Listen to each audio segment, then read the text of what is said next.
레위기 2장 말씀 나누겠습니다.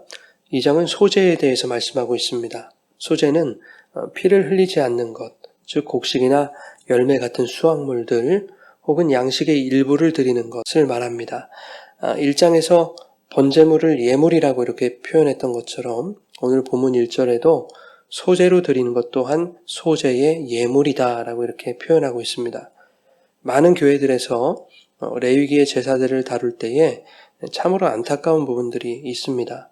제사의 내용과 목적, 그것이 가지는 의미와 상징성에 초점을 두지 않고 성도들로 하여금 제사에 쓰이는 예물에 더욱 관심을 기울이도록 한다는 것입니다.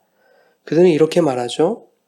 하나님이 당신의 백성들의 거룩을 이루시기 위해서 예물을 명령하셨고 또 백성들이 하나님 앞으로 나아가기 위해서는 반드시 예물을 들고 가야 했듯이 오늘날 성도들 역시 하나님께 나아갈 때 헌금을 들고 가는 것이 당연한 일이다. 이러한 취지의 설교들이 오늘날 교회들에 적지 않이 이루어지고 있습니다.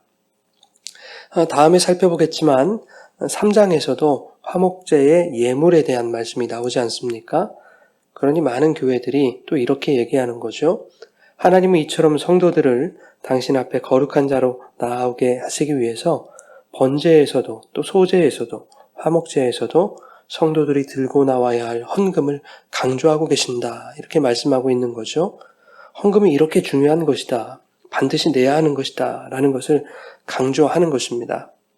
나름 개혁주의 노선을 걸어가고 계신 분들도 유독 헌금 부분에서만큼은 마음이 흔들리는 것 같습니다. 다음과 같은 류의 그런 설교들을 종종 듣게 되는데요. 이렇습니다. 번제의 예물이 희생되는 것을 통해서 속죄가 이루어진 것을 의미한다. 그러나 소제는 대속의 은혜를 입은 하나님의 백성들이 그 은혜에 감사하여 당연히 드려야 하는 하나님이 요구하신 예물에 초점이 있는 것이다. 이렇게 말합니다. 소제의 예물을 드린다는 것은 하나님과 언약 관계에 있는 자들의 하나님에 대한 충성의 표현이다라고 말하는 거죠. 이 예물을 오늘날 성도들의 헌금이라고 설명합니다. 그러니 성도들이 듣기에는 헌금을 하지 않으면 하나님과의 언약 관계에서 제외되는 것이 아닌가라는 두려움을 가질 수밖에 없는 것이지요. 여러분, 레위기는 예물 자체에 초점이 있는 것이 아니죠. 예물이 필요 없다는 것이 아니라 그 예물이 무엇을 의미하고 있는지가 중요한 것입니다. 레위기의 제사에서 말하는 예물은 모두 코르반이라는 단어를 사용합니다. 가까이 나아가다라는 뜻이었죠. 그 예물을 통해 하나님께 가까이 나갈 수 있는 것이죠. 우리가 주일헌금 1,000만 원씩 하면 하나님께 가까이 나갈 수 있을까요? 그렇지 않습니다. 우리는 오직 예수 그리스도를 통해서 그분 안에서 하나님께 나아갈 수 있는 것이죠. 그러니 레위기 제사에서 말하는 모든 예물은 예수를 설명하는 것입니다. 예수도 마찬가지죠. 역사적 예수를 머리로만 알고 또 지식으로 아는 것으로는 하나님의 자녀가 될 수 없는 것입니다. 그 예수의 껍데기가 아닌 예수의 내용을 알고 그 내용을 믿어야 하나님 자녀가 되는 것이지요. 소제는 곡식이나 다른 수확물로 드리는 제사였습니다. 소제를 곡물이나 수확물로 드린다는 것은 이러한 것들을 주신 하나님께 감사드리기 위한 것이기도 합니다. 그러나 이 소제는 주로 번제와 함께 드려지는 경우가 많았고 번제처럼 태워졌다라는 것이죠. 2절 말미에 보면 이렇습니다. 제단 위에서 불사를 지니 이는 화제라 여호와께 향기로운 냄새니라 라고 말씀합니다. 소제는 곡식의 고운 가루로 예물을 삼아서 그것의 전부가 아닌 한 움큼을 가져다가 기름과 유향으로 제단 위에서 불살랐습니다. 전부가 아닌 한 움큼만이었습니다. 소제는 한자로 힐소자를 사용하죠. 이 제사의 이미지가 어떻습니까? 뭔가 희게 되고 또 깨끗해지는 그런 인상을 받게 되지 않습니까? 도정이 되지 않은 이 곡식은 흰색을 띠지 않습니다. 약간 누런색이죠. 그런데 그것의 한 움큼을 가져다가 고운 가루로 빻게 되면 껍질이 벗겨지고 알맹이가 분쇄되면서 점점 흰색을 띤 가루가 되어가는 것이지요.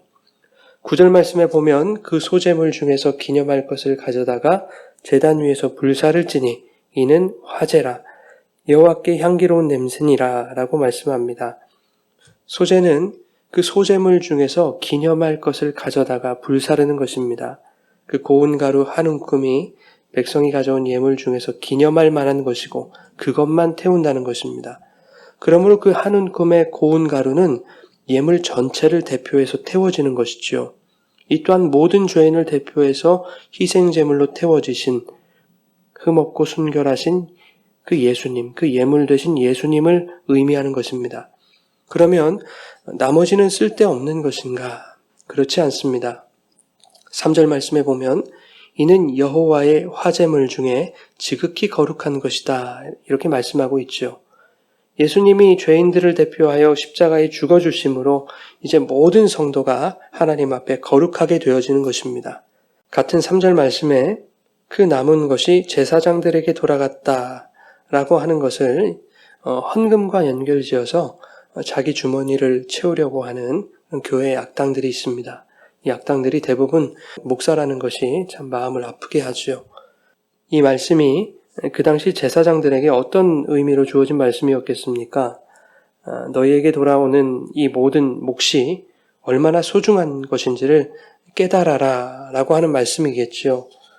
백성들의 땀과 수고와 정성을 허투루 대하지 말고 귀하게, 소중하게 존중해야 된다라는 것입니다.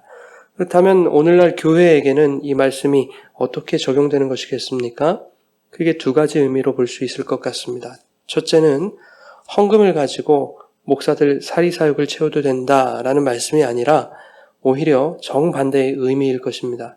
교회는 성도들이 피땀 흘려 바친 이 귀한 헌금을 소중하게 생각하라는 것입니다.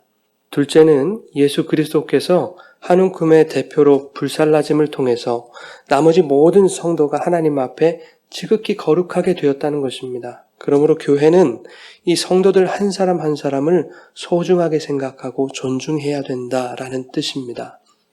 여러분 베드로전서 2장 9절에 보면 모든 성도가 왕같은 제사장이다 이렇게 말씀하죠. 원어로 보게 되면 왕인 제사장이다 이렇게 표현되고 있습니다. 왕같은 이라는 말이 없지요. 그냥 왕인 제사장인 것입니다.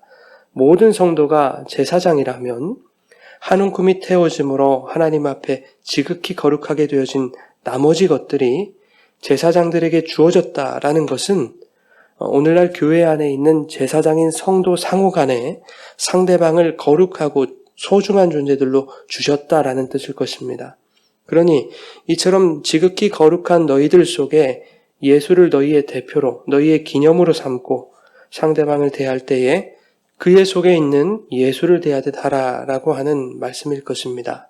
이것이 하나님 앞에서의 거룩이고 하나님 사랑이며 이 하나님 사랑은 곧 이웃 사랑과 같다는 것이지요. 로마서 12장 1절에는 성도들의 몸을 하나님이 기뻐하시는 거룩한 산제물로 드리라 라고 말씀하시죠. 우리가 하나님 앞에 산제물이 되고 거룩한 제물이 되기 위해서는 우리의 노력이나 열심, 봉사나 헌신으로 혹은 우리의 헌금으로 그것이 가능해지는 것이 아니라 산제물을 대표하는 예수가 필요하다는 것이지요.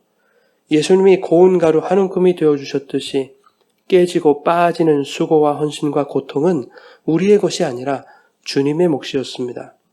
예수님의 이러한 헌신적 섬김이 있었기에 여전히 죄 많고 연약한 그런 자기밖에 모르는 이기적인 우리들이라 할지라도 하나님께서 거룩한 자로 받아주시는 것입니다.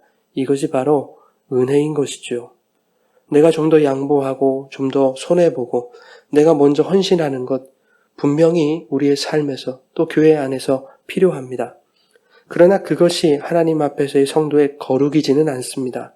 거룩은 이러한 양보와 헌신 등을 통해 여전히 내가 죄인임을 깨닫고 고백하는 자들이 다시 한번 나의 죄를 대표하여 죽으신 그 예수님의 십자가로 시선을 돌리는 것입니다. 은혜를 다시 한번 사모하고 주님의 도우심을 구하는 것입니다. 이러한 거룩이 저와 여러분 가운데 일어날 수 있기를 주님의 이름으로 축원합니다. 레위기 3장을 나눌 때에 오늘 언급하지 못한 내용들을 조금 보충하고 3장을 나누도록 하겠습니다.